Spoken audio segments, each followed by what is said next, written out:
वन्देऽहं श्रीगुरो श्रीयुतपदकमलं श्रीगुरून् वैष्णवांश्च च श्रीरूपं सागरे जातं सहगण रघुनाथान्वितं तं सजीवं सावधूतं सावधूतं परिजनसहितं कृष्णचैतन्यदेवं श्रीराधा कृष्णपादान् सहगण ललिता श्रीविशाखान्वितांश्च च गुरु गौरचंद्राय राधिकाय तदालय कृष्णाय कृष्ण भक्ताय तद्भक्ताय नमो नमः। नमो विष्णुपादाय कृष्ण प्रेष्ठाय भूतले श्री श्रीमद्भक्ति वेदांत श्री श्रीधर गोस्वामी नामिने। नमो ओम गुरुदेवाय धीमते सौम्य मूर्तये श्री श्रीमद्भक्ति सिरूप सिद्धांति प्रभवे श्री महात्मने। नमो विष्णुपादाय श्री राधिकाय प्रियात्मने श्री श्रीमद्भक्ति वेदांत श्री नारायण गोस्वामी नामिने। श्री कृष्ण लीला कथने सुदक्षम औदार्य माधुर्य गुणश्रीयुक्तं वरं वरेण्यं पुरुषं महान्तं नारायण त्वं सृषा नमामि। वाञ्छाकल्पतरुभ्यश्च कृपा सिन्धुभ्येव च पतितानां पावनेभ्यो वैष्णवेभ्यो नमो नमः। पंचतत्त्वात्मकृष्णं भक्तरूपं स्वरूपकं भक्तावतारं भक्ताख्यं नमामि भक्तशक्तिकं। श्रीकृष्ण चैतन्य प्रभु नित्यानंद श्री अद्वैत गदाधर श्रीवासादि गौरभक्तवृंद। हरे कृष्णा कृष्णा कृष्णा हरे हरे हरे राम राम राम हरे हरे। सर्वप्रथम परमाराध्यतम श्री गुरुपाद पद्म जव विष्णुपाद अष्टोत्तर शत श्री श्रीमद् भक्ति वेदांत श्री श्रीधर गोस्वामी महाराज जी के श्री अभय चरण सरोज में अनंत कोटि दंडवत प्रणाम ज्ञापित करती हूँ। तदुपरांत मेरे परम गुरुदेव जनित लीला प्रविष्ट ओम विष्णुपाद अष्टोत्तर शत श्री श्रीमद् भक्ति सिरूप सिद्धांति गोस्वामी महाराज जी एवं जनित लीला प्रविष्ट ओम विष्णुपाद अष्टोत्तर शत श्री श्रीमद् भक्ति वेदांत श्री नारायण गोस्वामी महाराज जी के श्री चरण सरोज में श्रद्धा पुष्पांजलि अर्पण करते हुए उनसे आयतु कृपा की वांछा करती हूँ। ग्रंथकार श्री कृष्णदास कविराज गोस्वामी जी, श्रीमन नित्यानंद प्रभु, अखंड गुरु तत्व श्रीमन महाप्रभु एवं समस्त परिकरों के चरणों में दंडवत प्रणाम ज्ञापित करती हूँ। उपस्थित वैष्णवजन भक्तगण सभी के चरणों में यथा योग्य है दंडवत प्रणाम स्वीकारो। सभी को हरे कृष्णा दंडवत प्रणाम। हरे कृष्णा दीदी दंडवत प्रणाम। हरे कृष्णा दीदी दंडवत प्रणाम। हरे कृष्णा दंडवत प्रणाम सभी को। श्री गुरुदेव की अहेतु कृपा से हमारा जो ग्रंथ चल रहा है उसका नाम है श्री श्री चैतन्य चैतामृत। श्री श्री चैतन्य चैतामृत ग्रंथ के अंतर्गत हम श्रवण कर रहे हैं मध्य लीला 19वां अध्याय, पेज संख्या 198, प्यार 160 की टीका, जिसमें आ चुके हैं अभी श्रवण कीर्तनादि जल की सिंचाई। ठीक है, तो हमने श्रवण किया कि जब भक्ति लता के साथ साथ अनेक अनेक उपशाखा भी उसके साथ वर्धित होती हैं, जो देखने में कैसी लगती हैं, उसी के समान प्रतीत होती हैं। जो हमारी भक्ति रूपी लता है, जो भक्ति रूपी लता कैसी, जो गुरुदेव ने हृदय में जो बीज बो दिया, किस प्रकार बंजर भूमि को उपजाऊ बनाकर उस बीज को उस मिट्टी में बो दिया, तो उससे एक 2 पत्ते निकले, कलेशग्नि सुविधा। ऐसे करते करते प्रेम भक्ति, भाव भक्ति, साधन भक्ति, भाव भक्ति और फिर प्रेम भक्ति, फिर वो भक्ति रूपी लता बढ़ते बढ़ते भगवान के चरण कमलों तक जाती है। किंतु बीच में क्या होता है, कह रहे भुक्ति मुक्ति वांछा यत असंख्य तार लेखा। तो ये जो उपशाखा उठती है, ये क्या है, भुक्ति भोग की कामना, मुक्ति मोक्ष की इच्छा, और असंख्य ये असंख्य प्रकार की हैं।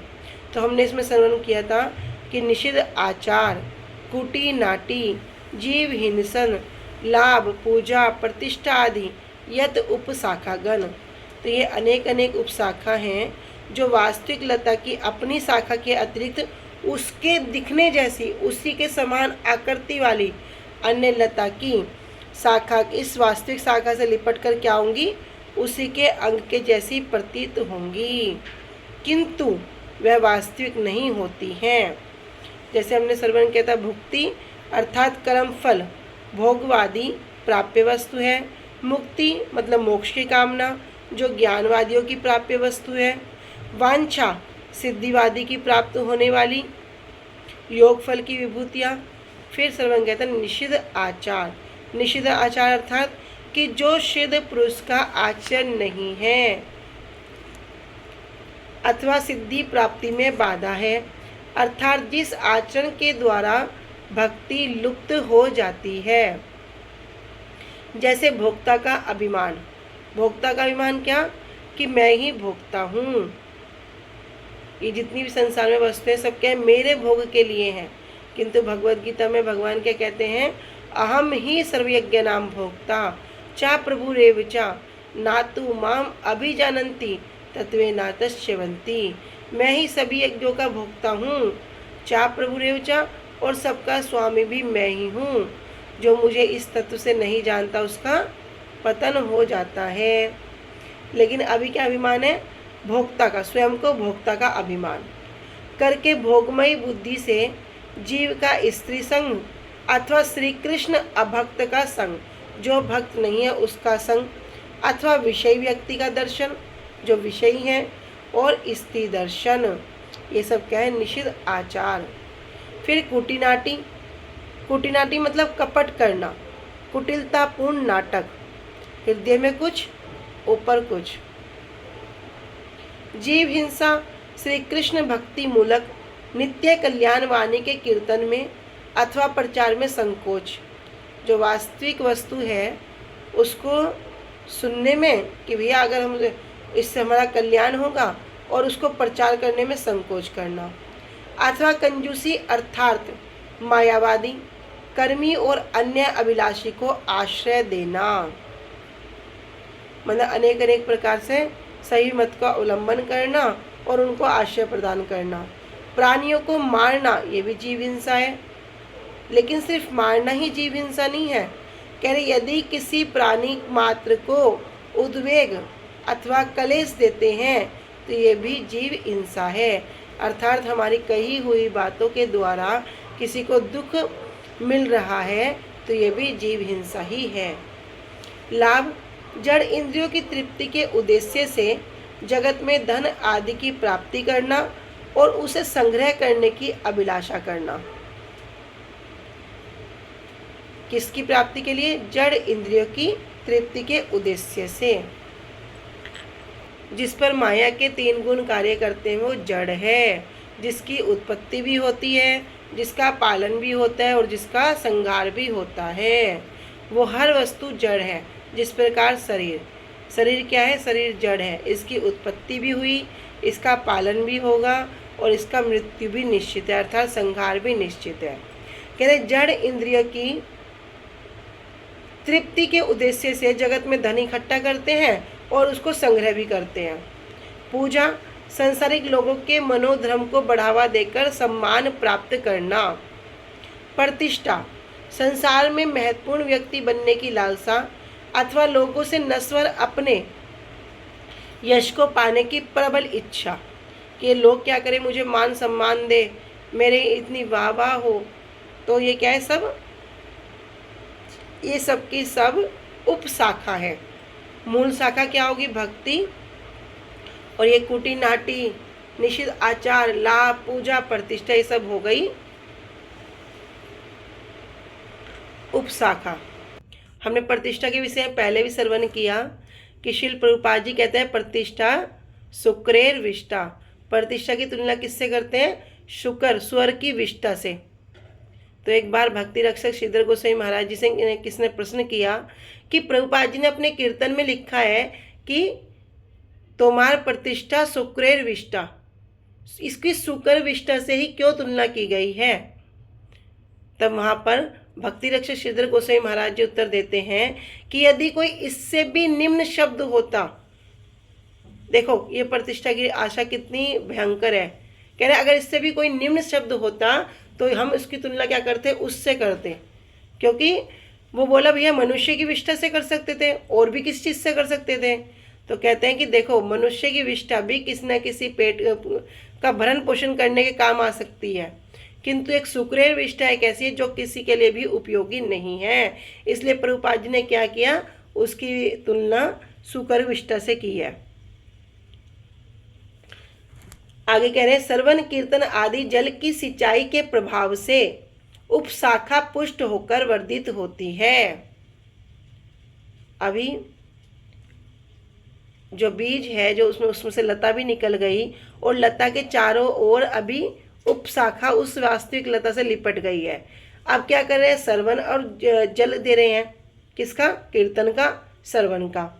इसके प्रभाव से क्या होगा, वास्तविक शाखा को तो वो पोषण नहीं मिलेगा, किंतु उपशाखा बड़ी पुष्ट हो जाएंगी और उससे वर्धित होंगी।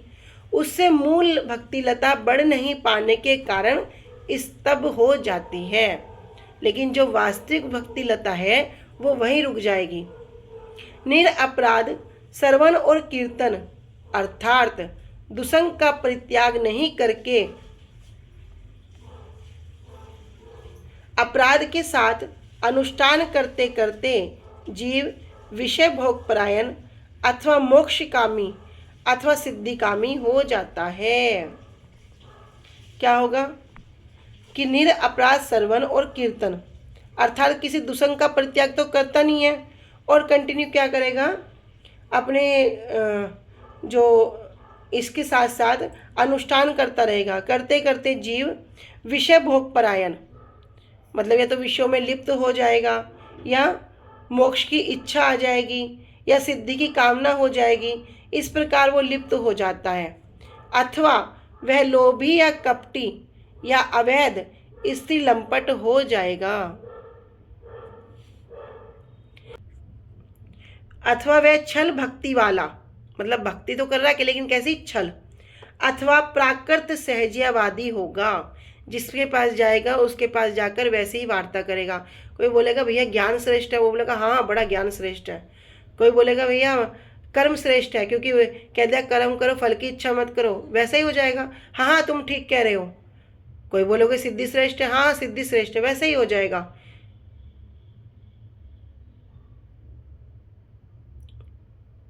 इसलिए जब चैतन्य महाप्रभु मुकुंद दत्त को क्या कहते हैं, कह रहे खट जाठिया है, इस पर कृपा नहीं करूँगा, जहाँ चाहता है वैसी बात करता है, तो ऐसे सहजयावादी भी नहीं होना है।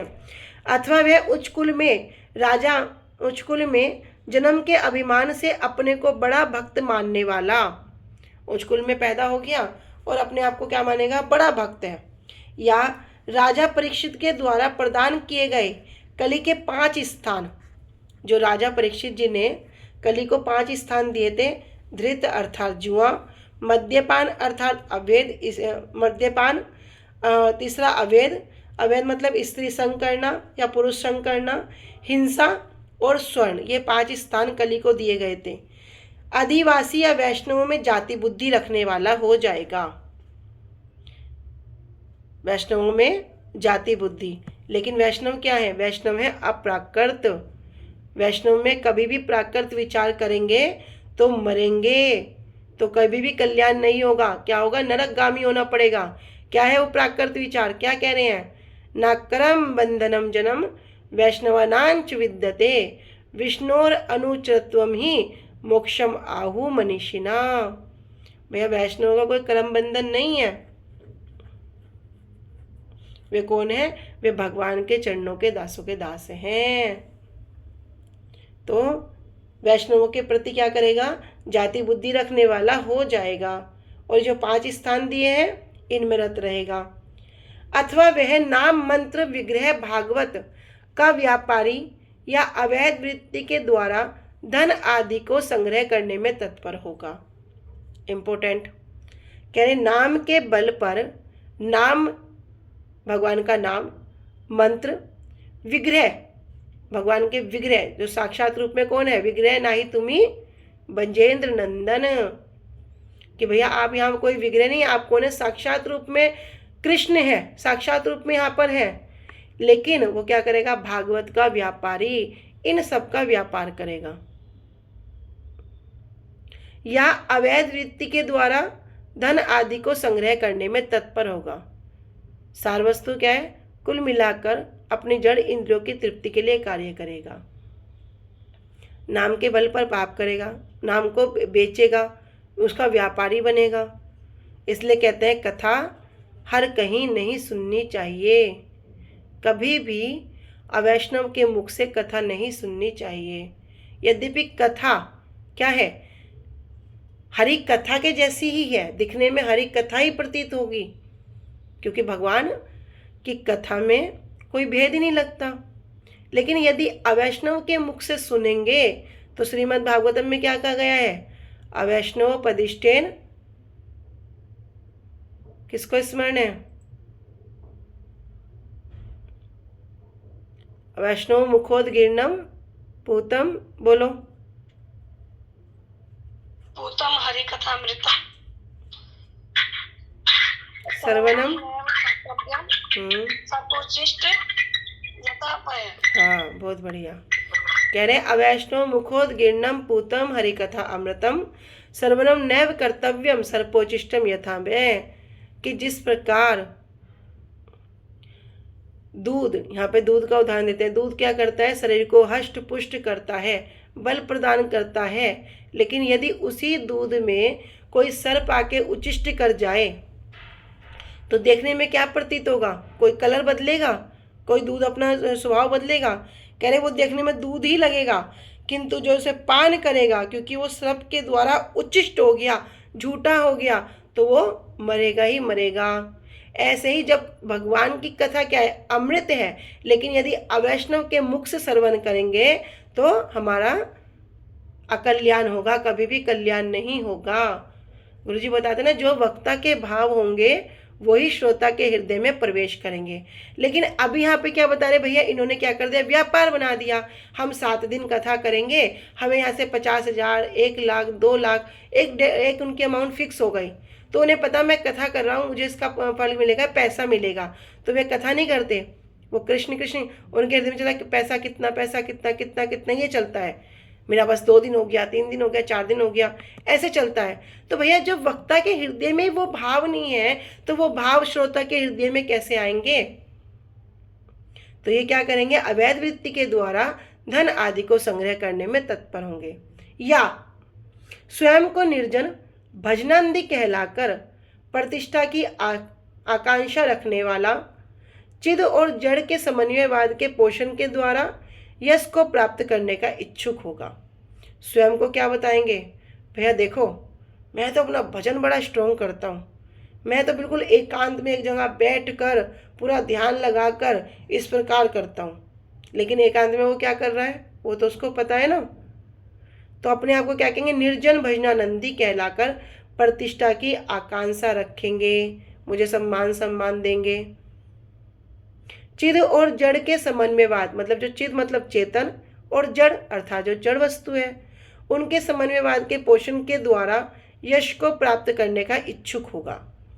अथवा अयोग्य गुरु का दास बनकर, जो गुरु योग्य ही नहीं है उनका दास बनकर विष्णु वैष्णव विरोधी आदेव वर्णाश्रम के अधीन और उसका पोषक बनेगा। अयोग्य गुरु का दास, तो हमने कल भी एक श्लोक श्रवण किया था।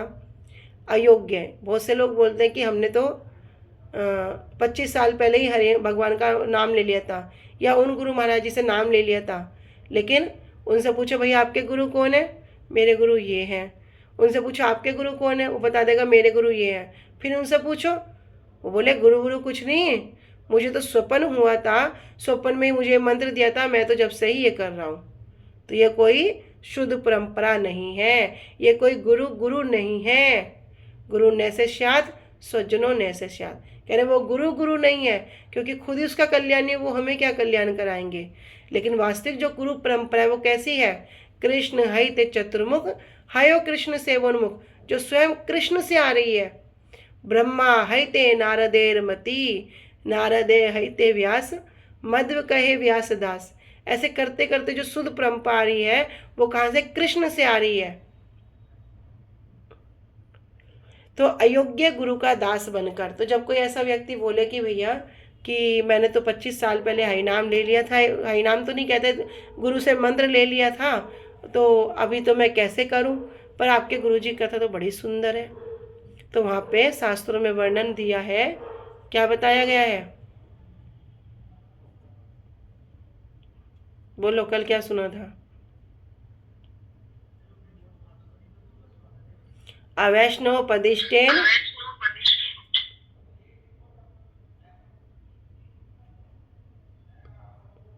बोलो दीपा।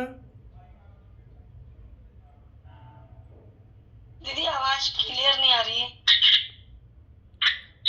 ठीक है। दीदी का समझ में नहीं आ रहा आवाज बहुत। तो शास्त्रों में वर्णन है अवैष्णव पदिष्टेन मंत्रेण निर्यम वर्जेत पुनश्च विधिना सम्यक ग्राह्यत वैष्णवाद गुरु। की विधि है भैया, यदि किसी ने अवैष्णव से मंत्र ले लिया तो वो क्या करेगा? नरक को जाएगा, नरकगामी होगा। इसलिए पुनश्च विधिना, दोबारा विधि पूर्वक क्या करो? वैष्णव से मंत्र ग्रहण करो। तो अयोग्य गुरु का दास बनकर विष्णु वैष्णव विरोधी आदेव वर्णाश्रम के अधीन और उसका पोषक बनेगा, और उपरोक्त एक अथवा अनेक वृत्तियों के द्वारा उसके बहुत प्रकार के परिचय भी होंगे। अर्थात वह अपनी इंद्रियों के सुख भोग में प्रमत्त होकर शुद्ध भक्ति के अतिरिक्त अन्य नश्वर वस्तु को प्राप्त करने के उद्देश्य से अबोध लोगों को ठग कर जगत में धार्मिक अथवा साधु अथवा महान के रूप में परिचय प्राप्त करने के आकांक्षी होकर वास्तविक शुद्ध हरिसेवक नहीं बन पाएगा। दोबारा सुन लो क्या कह रहे हैं?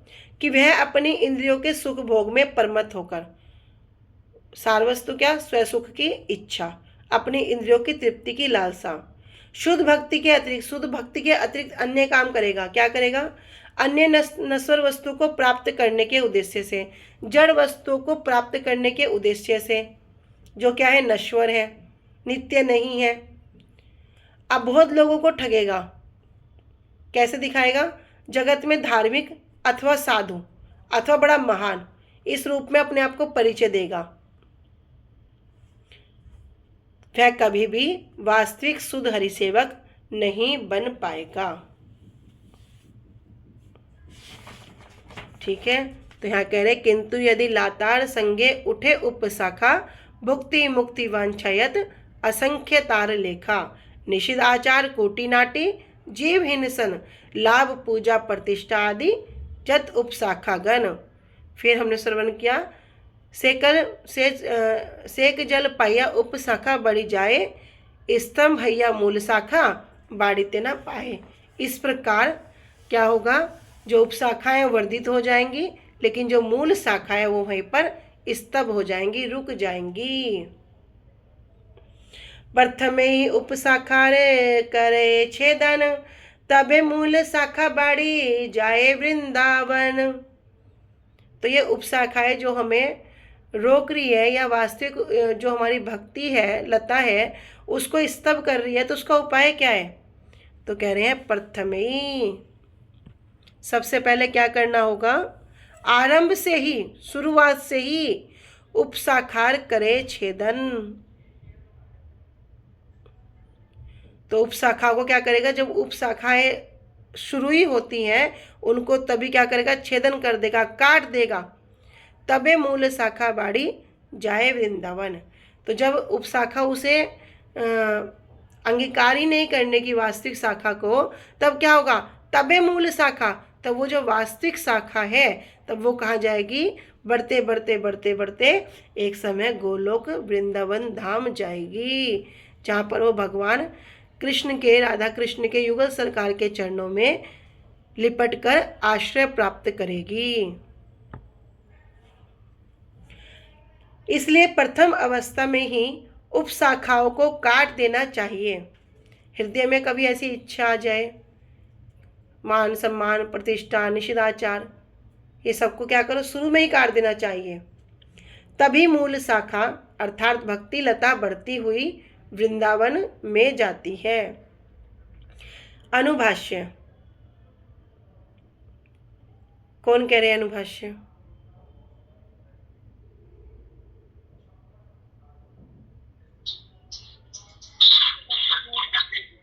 भक्ति सिद्धांत ठाकुर जी। हाँ, भक्ति सिद्धांत सरस्वती ठाकुर पाद जी वर्णन कर रहे हैं कि यदि पहले बताई गई उपशाखाओं को अंकुरित होते देखकर, अभी देख लिया कि अंकुरित होने लगी, उन्हें उसी समय जड़ सहित, ऊपर ऊपर से नहीं, उन्मूलनम अर्थात जड़ सहित उखाड़कर फेंक दिया जाए, तभी मूल भक्ति लता की शाखा वृंदावन में अप्राकृत प्रेम फल को जन्म देती है। तब क्या होगा, उस शाखा पर एक फल लगेगा। वो फल क्या है? प्रेम, भगवत प्रेम रूपी फल लग जाएगा। जो हमारे जो सोपान हैं भक्ति के, श्रद्धा, साधु संग, भजन क्रिया, अनर्थ निवृत्ति, निष्ठा, रुचि, आसक्ति, भाव, और जो सबसे टॉप मोस्ट लेवल है वो क्या है? प्रेम। फिर उस पर वो प्रेम का फल लग जाएगा। अन्यथा उपशाखा की प्रबलता के कारण यदि उसकी कटाई नहीं की गई उपशाखा की समय पे आरंभ से ही, तो उपशाखा की प्रबलता इतनी दृढ़ हो जाएगी, उसके कारण लंबे समय के लिए हरि भजन छूट जाता है। अर्थात ब्रह्मांड में, स्वर्ग आदि उच्चलोकों में, मर्त्यलोक में अथवा नरक में, मतलब एक ब्रह्मांड में 14 लोक हैं जिनमें वो जीव क्या करेगा? भ्रमण करता रहता है, पुनरपि जन्म और पुनरपि मरणम। इस प्रकार क्या करेगा? कलेश की प्राप्ति अवश्यम भावी है। भैया जब भगवान का भजन नहीं करेगा, भगवान का भजन छूट जाएगा, लाभ, पूजा, प्रतिष्ठा, निषिद्ध आचार इनमें फंस जाएगा, तब क्या होगा? भक्ति रूपी लता वहीं स्तब्ध हो जाएगी और जो उपशाखाएं वो वर्धित हो जाएंगी। तो यदि किसी को अपनी भक्ति रूपी वास्तविक लता को आगे बढ़ाना है, भगवान के चरणों में पहुंचाना है, तब क्या करना होगा? तब भैया उपशाखा जैसे ही उपजे उनकी तुरंत कटाई कर दो। एक कुशल किसान का यही कार्य होता है। आज हम यहीं तक रखते हैं। वांछा कल्पतरुभ्यश्च कृपा सिंधुभ्य एव च पतितानां पावनेभ्यो वैष्णवेभ्यो नमो नमः। श्री गुरुदेव की जय। अनंत कोटि वैष्णव वृंद की जय। निताय गौर प्रेमानंदे हरि हरि बोल। हरे कृष्णा। सभी को दंडवत प्रणाम।